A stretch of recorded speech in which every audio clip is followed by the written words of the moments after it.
Hello?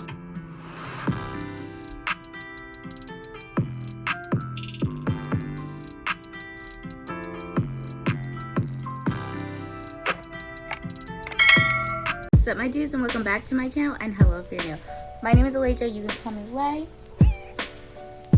and that's my co-YouTuber Callie.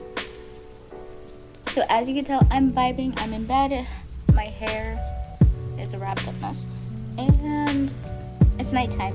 So I figured, because I definitely cannot film a video for Thursday, I might as well start filming for next Sunday. And it's going to be another mindset video, because why not? Personally, I think I want to start doing mindset videos on Sundays, and I feel like this one is the perfect one to speak about, with things going back to normal and us kind of like adjusting again to... I have to adjust to the new circumstances again, because I've been home since March 2020. I haven't had to go to school. I haven't really had to go anywhere. My social skills are down the drain. And mind you that I already had social anxiety for the longest time, and it's not self-diagnosed. I knew that since, I would say, 11. I think I was in 11th grade when I got diagnosed. So from my perspective, I wanted to talk about what it's like going out again, as someone who has social anxiety, what social anxiety is like, and everything like that. And I know the irony is that even with someone like me having very bad social anxiety, I chose to major in a field for my associates that is extremely social, which was advertising and marketing's communication. And I know, make it make sense, but it kind of did help me in certain aspects, like in terms of when I know what I'm talking about, I'm not nervous, but I still get very anxious in very public situations. So story time. This weekend I actually took a step forward and met out with people, which were all vaccinated, and it was the first time of us seeing each other. Like, when I was there, most things felt really normal. However, there were moments of like anxiety where I felt so stressed about not being home, and I started crying, but like not because of anything someone did or said or anything like that, but I felt so much pressure being just outside. And it's just like a weird mixed feeling. Like, I am very much an introvert, so being surrounded by strangers and like sometimes people just staring at you for no reason or not knowing the reason, and just like that overthinkingness, you know? So that's what I was going through, and at some points it did concern my friends. So if they watch this, now you know. I do feel like that's part of my reactions when it comes to social anxiety. And then certain situations, like hearing people saying certain things, like it was just like a lot to take in for not being out a lot. Me hoping this balances.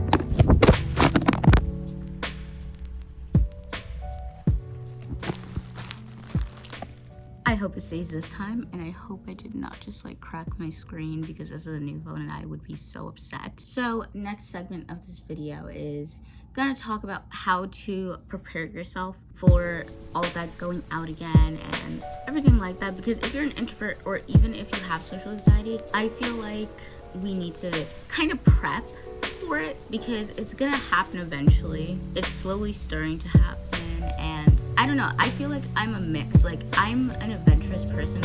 Like, I want to travel the world. I want to do different things. I want to see new things and see people and do cool things, but I also am extremely not social and gets anxious in social situations. I thought it was important to kind of like give a list of what will happen and in social gatherings. Obviously, you don't want to be like that person that kind of like kills the vibe. At any point you're feeling anxious, I would just excuse yourself and, take some time away from people to recharge. If there's any place that sense of privacy, usually it's like not a lot in public places, like especially like a mall. But I know for me, when I was with my group, what happened was I'm always at least comfortable with one person, and usually when I'm by myself with a person instead of in a group setting, it's easier for me to talk about like, I'm crying a lot because I feel stressed out about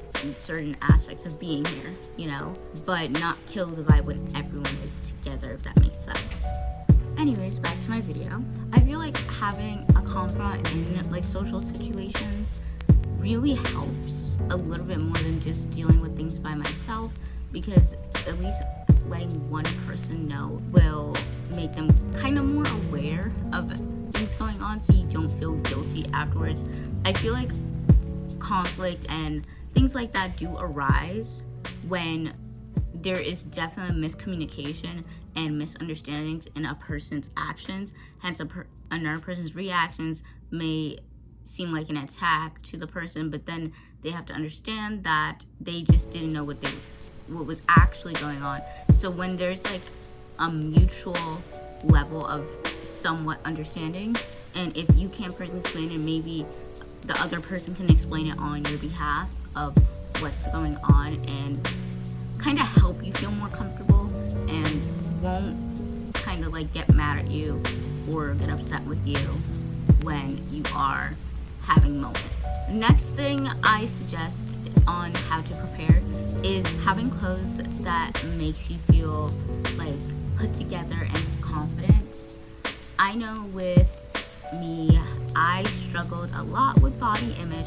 I even did an entire post on it this week that I didn't really actually get to share properly. So just some shameless self-plug here. If you are interested and you need reminders on how to deal with body image, and whether you're tall, short, skinny, bigger, whatever you may be, I feel like it has reminders for everyone, no matter gender, however you identify. I feel like you can find something in there to relate to. Be sure to check it out on my website. So when it comes to body image, a lot of clothes I put on make me really uncomfortable, and especially with it being summer and warmer months, I did not feel mentally prepared for summer in terms of how I will dress and stuff like that. So my suggestion is having a clothes range that will give you your confidence back. You know what I mean? Because I am a believer of dress how you want to project to the world.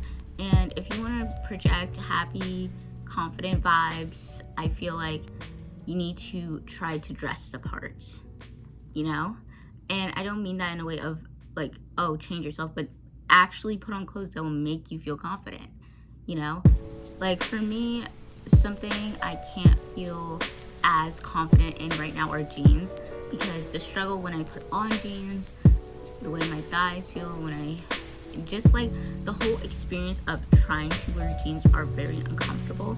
So instead of wearing jeans, I put on like skirts or dresses, or if I do want to wear pants, I'm wearing stretchier pants that makes me feel more like, okay, I can move.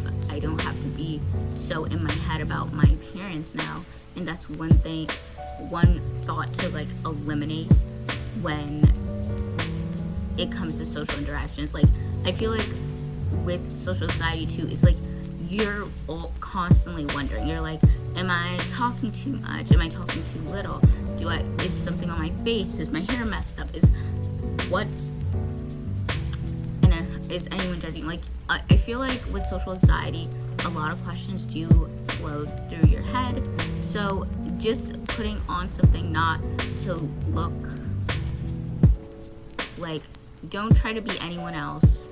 Just try to dress in a way that makes you feel the most comfortable, and you don't have to question anything. My next idea is maybe creating like a code or some type of signal where you can like have that confidant know like, oh, you're uncomfortable, I might need to step away. You know, if you're, especially that works if you're with your core group and then other people kind of are new to you are also there. I feel like, yeah, with your close friends, like maybe you could just ask to step away or something like that, but with new people it's kind of harder to, you know, present that way, especially if they don't like know you that well. So having like maybe a signal, like when you away, you can like text them like a word like orange, and code orange just means you're getting anxious, you can feel yourself about to have a panic attack or something and you need to just go. And maybe on your behalf the friend can be like, hey, let's go to the bathroom and we'll be back, I don't want to go by myself, and then they'll talk to you. And I feel like that's generally a good idea. Another suggestion, I think I'm on 4. If I'm wrong, I'll correct it, but I'm pretty sure I'm on tip 4. This helps me when I'm anxious in a situation. It gives me something else to focus on. A lot of times you can't just have your phone on you, because if that's the case, then maybe playing a game that distracts your thoughts and stuff would help. But the thing is about doing something like that, like being on your phone with friends, like some people will really find that rude. So not all the time you could be on your phone. I believe if it's in the right setting and people know you well enough, yeah, go for it. If you are needed to distract your mind. But if it's more new people, it's just like having like a physical object on you to play with, whether it's like a ring or a bracelet or something that kind of like distracts your mind from what's happening, gives you like space, like focus on this, and it gives you time to like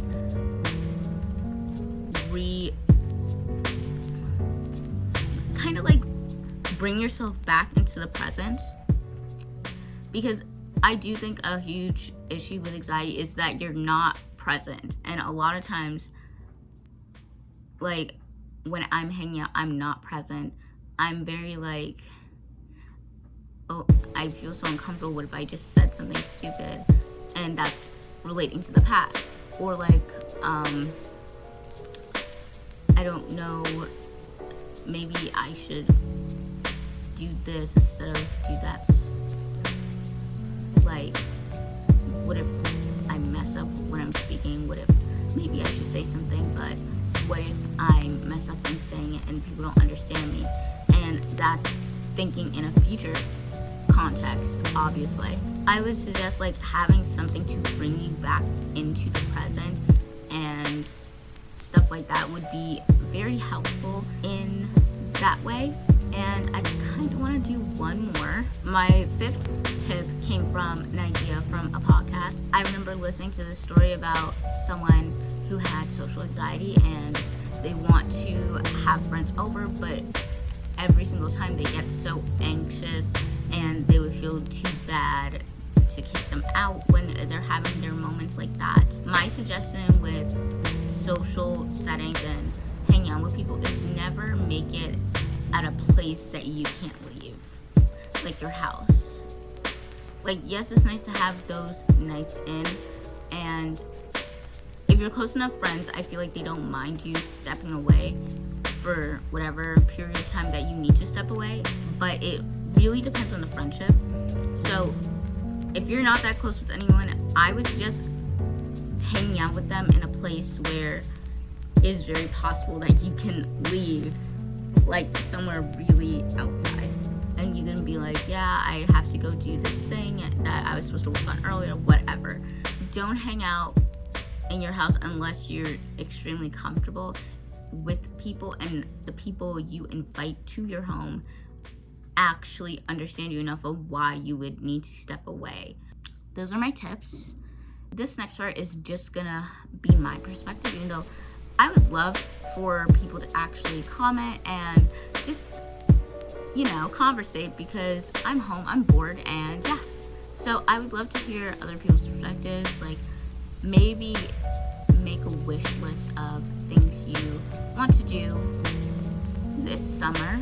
I am going to be extremely busy this summer, but I still want to make the time for relaxing, impulsive trips, and just reminding myself there is a life outside of work and home.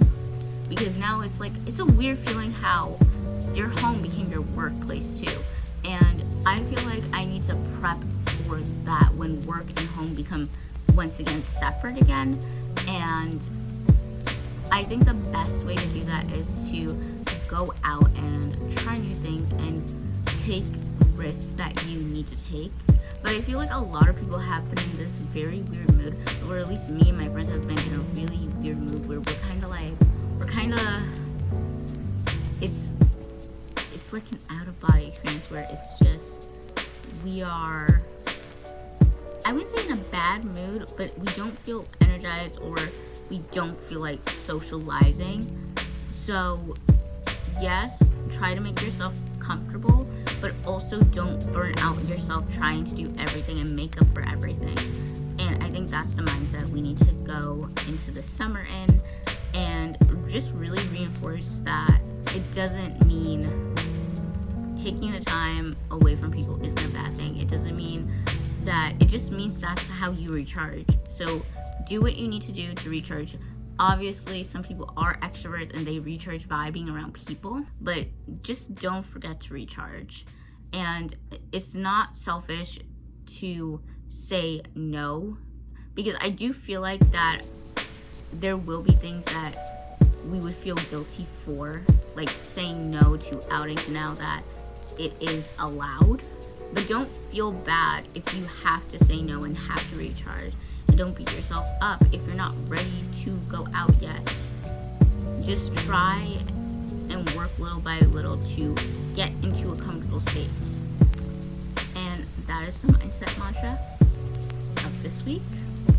I hope you enjoyed this short video. I really hope it wasn't confusing, but yeah, there's a lot going through my head, and honestly, I know I look so boyish, but